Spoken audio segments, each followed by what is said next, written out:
S'il n'y avait pas d'enseigne, on se croirait dans une gare routière. Ici, s'enregistrent les arrivées et les départs. Les bonnes dames accourent à la rencontre des passagers à qui elles proposent leurs marchandises. Les quelques hommes qui s'y trouvent discutent du prix de transport avec les arrivants. Les échanges continuent parfois jusqu'à l'embarcadère. Le seul moyen qu'il faut désormais emprunter pour se rendre à Ganvié est la pirogue.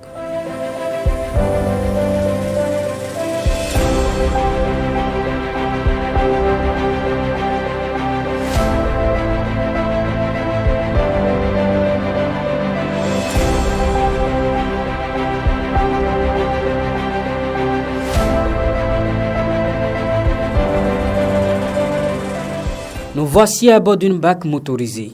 Le moteur vrombit. Le trajet est donc désormais fluvial. Autour de nous se dresse un mystère de vie pour une personne qui s'y rend pour la première fois. Sur le trajet, longe des quartiers de palissades sur l'eau, de petits espaces ficelés l'un à l'autre par des branches de palmiers acquis par certains riverains qui leur permettent de pêcher. Ici, tout semble se faire en harmonie avec la nature. Chacun va à ses occupations. Hormis le petit bruit du moteur de notre embarcation, le défilé des pirogues transportant les habitants se fait au son des salutations d'usage des toffinons. Des pêcheurs au regard acquisiteurs, plutôt bien que préoccupés par leur gagne-pain, font de belles démonstrations en lançant des filets. Après une traversée d'une vingtaine de minutes, apparaît le village de Ganvié. Ici, nul besoin de permis de conduire, encore moins d'un engin à 2 roues. Le seul moyen de transport est la pirogue, citée la cuisse de Ganvié, encore surnommée la Venise de l'Afrique. Comme je suis née sur l'eau, mes parents sont sur l'eau, c'est pourquoi j'ai décidé de rester ici pour d'aider ma mère pour pouvoir faire les jobs. On ne reste pas sur l'eau pour parler, on a des cuisines, on ne peut pas sur la fille. À Ganvié, les constructions se régissent sur l'eau, au sommet de pilotis. Dans cette cité, pas d'élevage, encore moins l'agriculture. La plupart des produits sont importés des communes voisines. Même si la pêche est l'activité principale des habitants de Ganvié, le tourisme s'impose parfois. Nous avons hôtel, le bar-restaurant et aussi la galerie des objets d'art.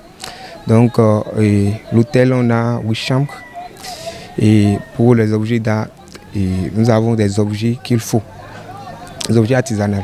Donc chez nous ici, nous recevons des touristes.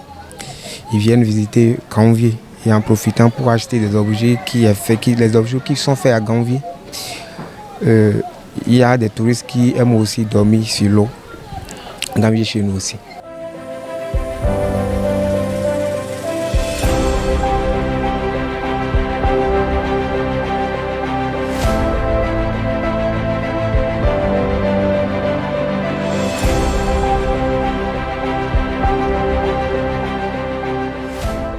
Ici, la vie suit son cours normal comme sur la terre ferme. On y trouve école, centre de santé, marché, lieu de culte, lieu de réjouissance. Natif de Ganvié, Cosma Ngbato clame toute sa fierté d'appartenir à ce milieu. Oui, très fier. Il faut la meilleure des choses, il faut être fier de son identité parce qu'aucune identité n'est mauvaise. Je suis très fier d'être de Ganvié. Situé dans la commune de Soava, département de l'Atlantique, Ganvié compte environ 35 000 habitants. Inscrite au patrimoine mondial de l'UNESCO, cette cité lacustre fait partie des sites touristiques les plus visités au Bénin. Ganvié dépendait de la mairie d'Abomey-Calavi, mais actuellement ce n'est plus le cas. Et Ganvié fait désormais partie de la commune de Soava et Ganvié est désormais un village de la commune de Soava. Si le détour à Ganvié force l'admiration au regard de ses attraits touristiques, il n'en demeure pas moins de constater l'accès inadéquat à la santé et à l'eau potable de ses habitants.